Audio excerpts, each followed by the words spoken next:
Assalamualaikum warahmatullahi wabarakatuh. Salam sejahtera bagi kita semua.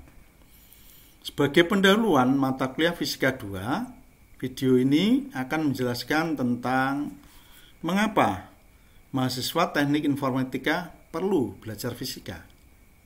Nah, yang kedua, aljabar vektor sebagai dasar perhitungan fisika 2.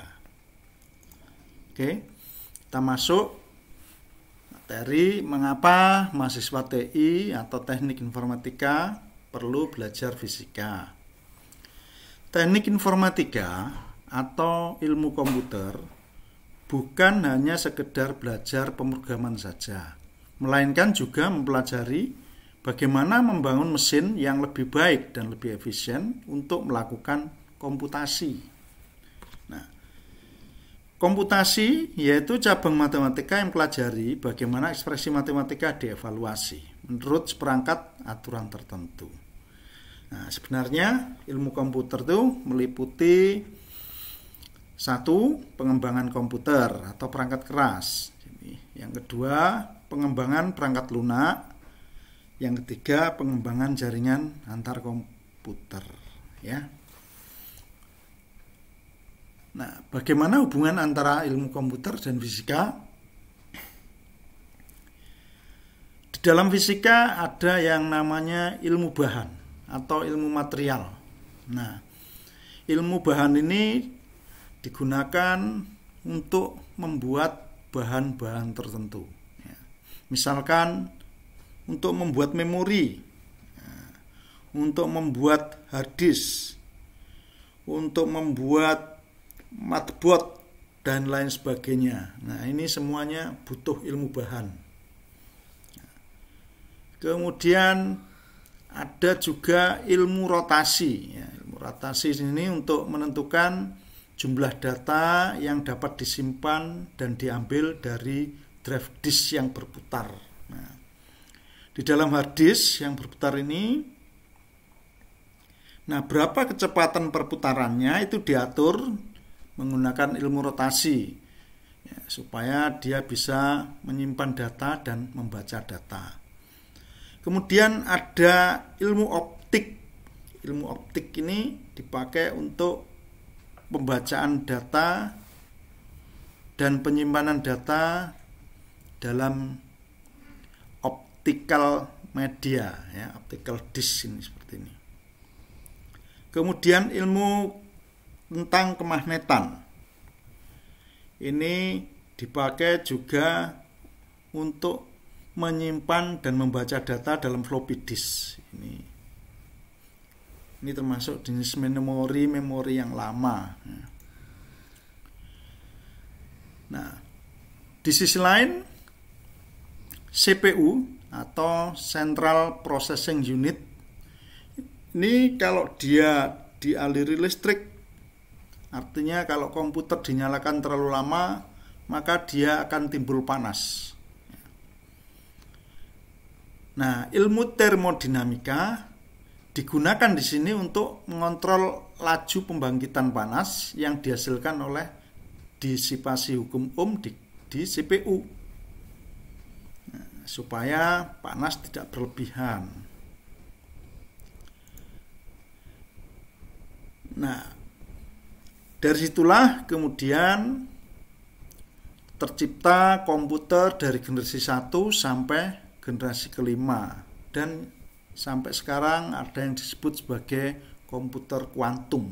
Nah, komputer generasi 1, kalau kita lihat di sini dulu bahan materialnya terbuat dari tabung hampa gitu. Kemudian berkembang jadi komputer generasi kedua. Ini sudah menggunakan transistor, sudah lumayan. Kemudian berkembang lagi menjadi komputer generasi ketiga. Ini sudah menggunakan IC. IC adalah kumpulan ribuan transistor yang dikemas menjadi ringkas. Kemudian berkembang komputer generasi 4. Jumlah IC-nya jauh lebih besar lagi. Sampai sekarang komputer generasi 5. Dan orang-orang sekarang sudah mulai menciptakan komputer kuantum. Nah, itulah pentingnya fisika ya dari sisi pembangunan atau pengembangan komputer atau perangkat keras.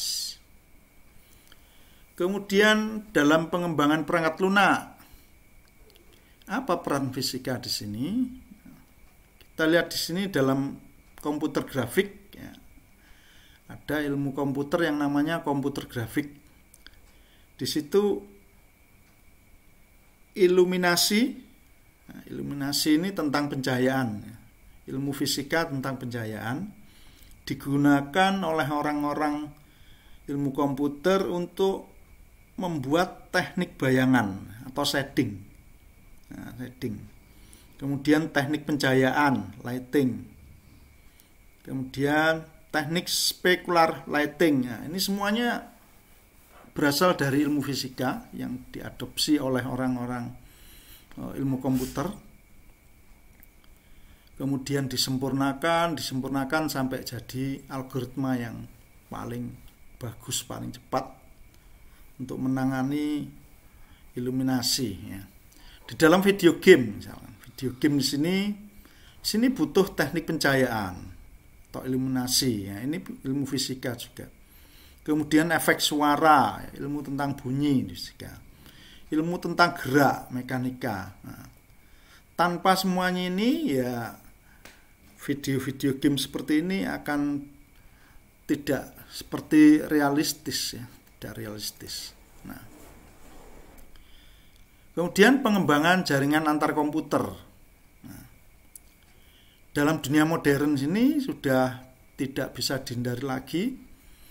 Kita bisa berhubungan dengan dunia luar ya, dengan antar satu komputer dengan komputer lain di dalam beda wilayah, beda negara bahkan ya. Nah, di sini butuh listrik.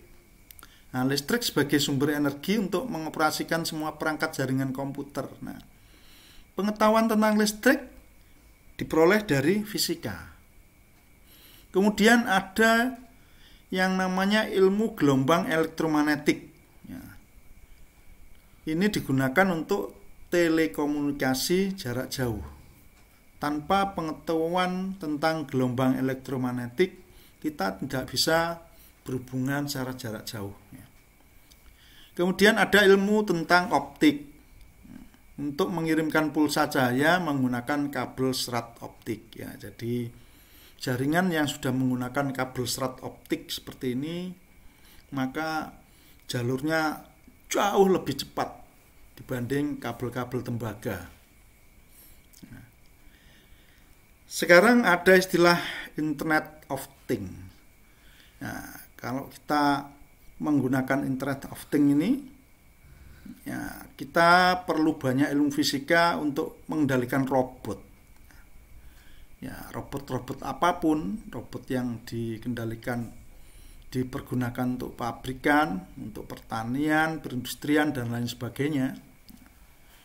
Kita perlu banyak ilmu fisika, banyak ilmu mekanika di sana. Nah, sekarang sudah jelas ya bahwa fisika itu penting bagi ilmu komputer. Tanpa fisika, kita tidak dapat memiliki perangkat keras. Ya, artinya apa? Tidak ada komputer atau ponsel cerdas seperti sekarang. Tidak akan ada internet dan tidak berada di era digital kita. Jadi tanpa fisika, tidak ada efek pencahayaan dalam komputer grafik. Tidak ada efek bayangan, tidak ada specular lighting, dan seterusnya, sehingga komputer atau komputer grafik tersebut atau apapun itu tidak akan terasa realistis ya tanpa fisika. Nah, berikutnya kita akan belajar tentang aljabar vektor untuk mendasari perhitungan-perhitungan fisika yang sederhana. Oke. Vektor dalam koordinat kartesian, misalkan kita punya vektor A. A ini dalam koordinat kartesian kita tarik ke dalam sumbu X. Nah, ini proyeksikan ke arah sumbu X namanya AX. Kemudian diproyeksikan ke sumbu Z namanya AY, diproyeksikan ke sumbu Z disebut AZ. Maka vektor A bisa kita tuliskan sebagai AX I.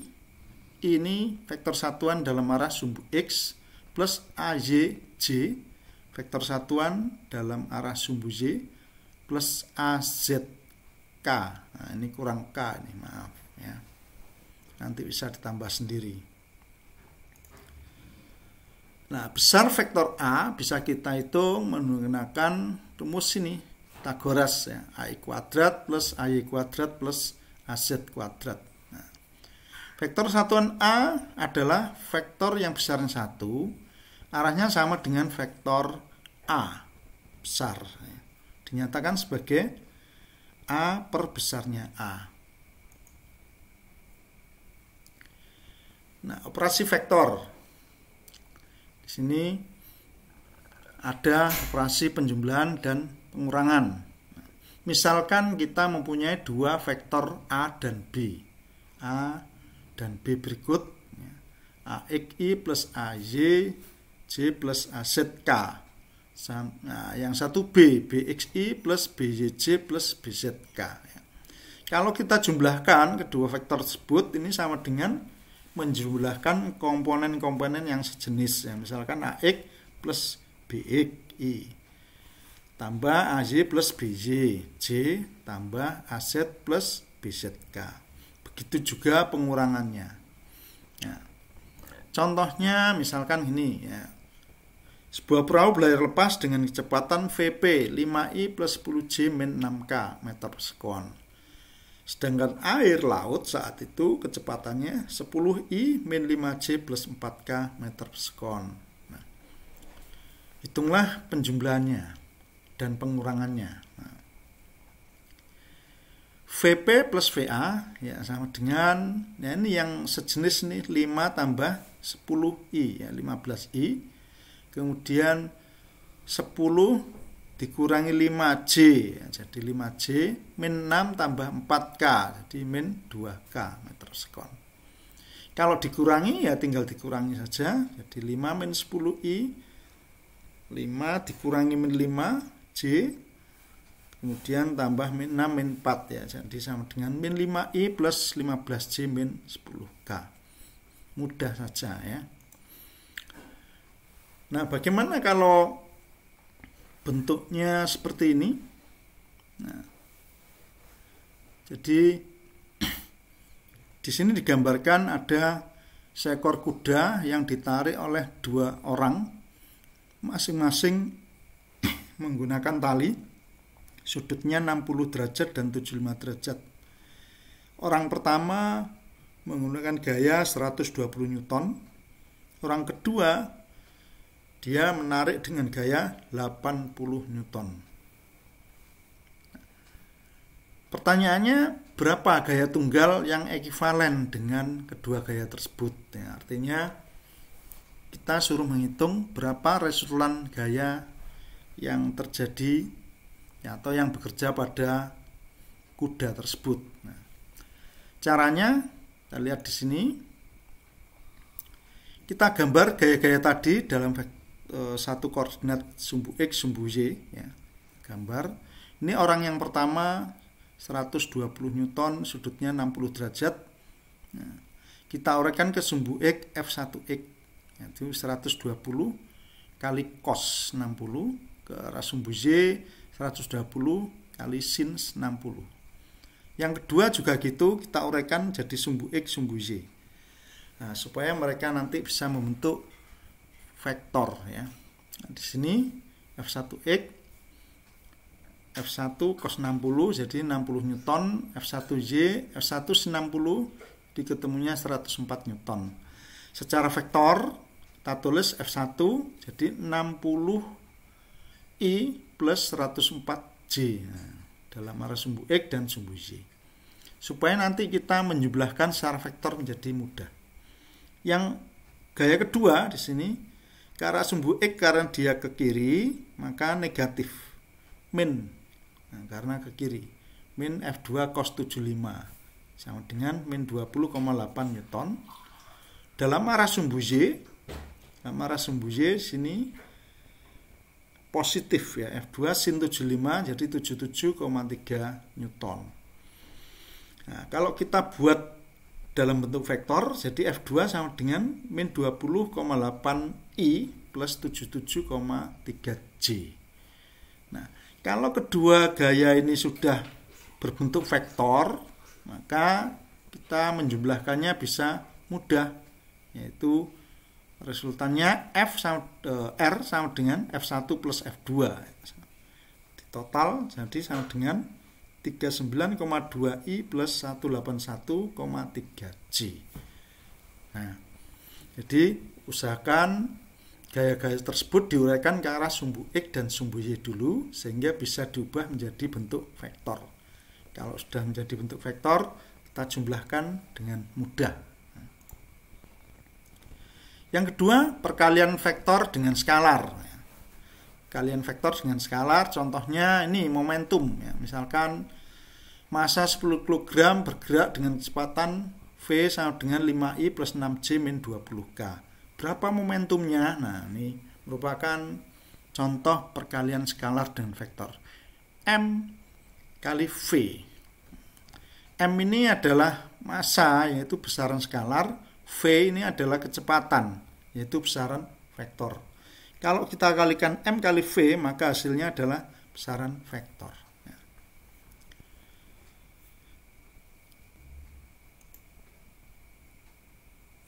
Yang lain yaitu perkalian titik dari dua buah vektor. Nah, jadi misalkan A dot B, perkalian titik A dot B, maka sama dengan langsung komponen-komponennya yang sama dikalikan, ya, AX kali BX plus AY kali BY plus AZ kali BZ. Ya, mudah saya kira. Dalam hal ini untuk perkalian titik, A merupakan vektor, B juga vektor, tapi hasil perkalian titiknya merupakan skalar. Ya. Kita lihat contoh berikut. Ya. Usaha didefinisikan sebagai WF.R. Ya. Misalkan diketahui F-nya 15I plus 10J min 5K. Dan R-nya adalah 5I plus 6J plus 20K. Berapa usaha yang dihasilkan? Nah, ini adalah contoh aplikasi untuk perkalian skalar. F dimasukkan, dot R dimasukkan. Ya, ini berarti sama dengan komponen yang I ini 15 kali 5 tambah 10 kali 6 tambah min 5 kali 20. Nah, kalau dijumlah total hasilnya 35. Nah, W ini adalah usaha yang merupakan besaran skalar. Berikutnya perkalian vektor dari dua buah vektor. Nah, jadi A dan B ini vektor, hasil perkalian silang. Hasil perkalian silangnya ini nanti juga vektor juga. Hasilnya juga vektor ya. Kita bisa menggunakan teknik determinan seperti ini untuk menghitungnya. Jadi misalkan IJK, kalau A cross B berarti vektor A didahulukan, AX, AY, AZ, kemudian baru B, taruh bawahnya, BX, BY, BZ. Nah, kemudian dua kolom I dan J kita tambahkan di sini sebagai bantuan. Kemudian ya kita tarik garis lurus dari vektor satuan I, AZ, BZ. Nah, ini arah ke bawah sini positif, kemudian kalau arah ke atas sini negatif ya. Jadi I, AZ, BZ dikurangi komponen I yang ke atas, BZ, AZ. Jadi AZ, BZ dikurangi BZ, AZ, BY ya. Vektor I dan seterusnya. Contoh misalkan dalam fisika ada yang disebut torsi ya. Torsi itu rumusnya R cross F ya, misalkan F-nya 6I plus 10K, R-nya min 4I plus 10J. Berapa torsi yang dilakukan oleh gaya tersebut ya. Nah, torsinya sama dengan IJK R cross F, berarti R dulu dituliskan, yaitu ini min 4I plus 10J, K-nya 0. Baru F-nya dimasukkan 6I plus J-nya 0, K-nya 10. Nah, kemudian dua kolom IJ ini kita tambahkan di samping sebagai bantuan. Kita hitung yang ke bawah ini positif, yang ke atas negatif ya.